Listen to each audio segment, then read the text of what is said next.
Help, I'm scared of retiring.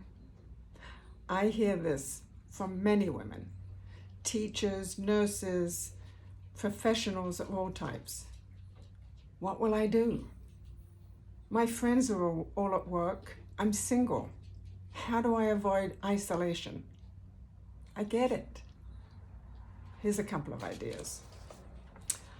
First, why retire? If you love your work, and if it is an option for you, if there's no reason why you have to retire, then don't. Your experience and your wisdom is useful. And if any of your friends and family are goading you into retiring, just ask them to stop.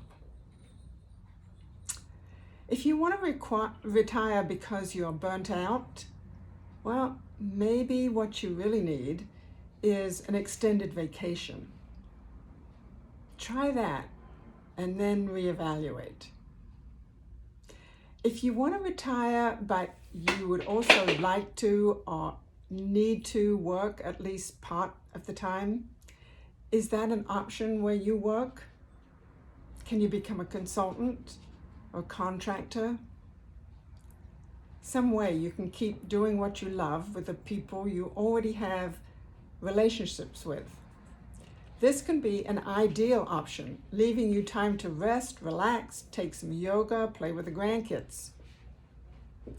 Friendships. We do create some friendships at work that really are a warm and wonderful addition to our lives. But when we quit work, those friendships fade away. Quickly, slowly, but they do fade because they're still working and you're not. They only have a few minutes here and there to connect and maybe a quick lunch once in a while, and you're not there to engage with them as you have been.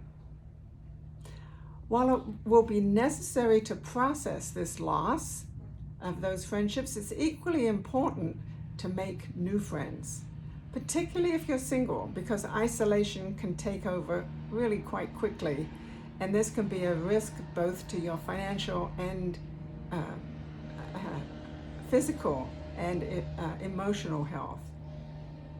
Although it might initially seem rather scary to think about having no friends, with a little planning and forethought and a little effort, a full and rich life with new friends is not only possible, but it's readily available.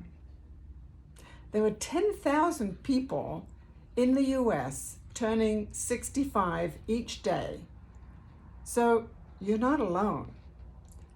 There are many others that are also quitting their jobs, leaving their careers, and looking to make new connections and to take on this next chapter in their lives.